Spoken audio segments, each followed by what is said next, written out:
John Sabimana invested 20 million Rwandan francs in agriculture, growing vegetables and greens on 9 hectares of farmland, and he intends to export.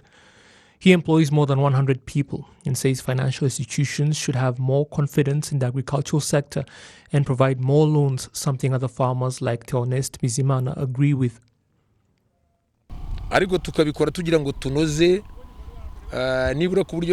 We need to do this well, producing say 12 tons of green beans on a hectare of land.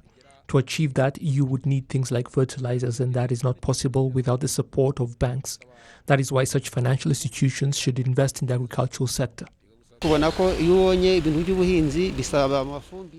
Agricultural activities require things like fertilizers and pesticides. All that requires money, without which you would not be able to control these pests.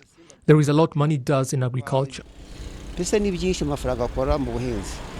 A report by the Parliamentary Committee on Economy and Trade on the operations of the central bank during the 2018-2019 fiscal year recommended that efforts be made to increase investment in the agricultural sector.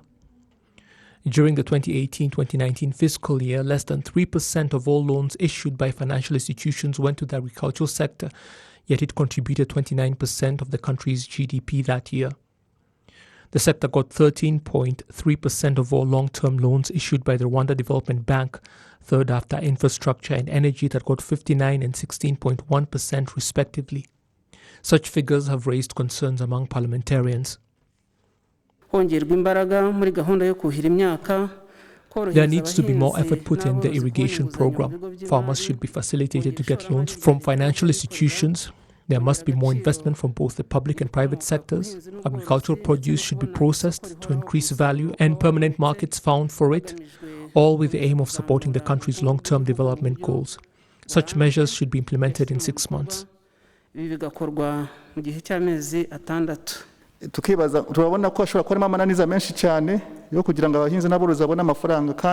must ask ourselves why it is so difficult for farmers to get loans, yet the vast majority of the population is engaged in agricultural activities, more than 60%. We should increase our efforts to deal with this problem and agree on tougher resolutions to resolve this, and look into other possible strategies so that farmers can develop, because we all survive because of what they provide, and without them, there would be no country.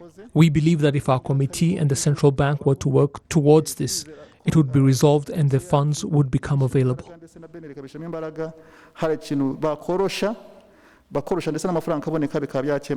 The report focused on the monetary policy in place, the status of the financial sector, the monitoring of the availability of foreign currency and other responsibilities the central bank is charged with. The General Assembly and the Chamber of Deputies approved the committee's report.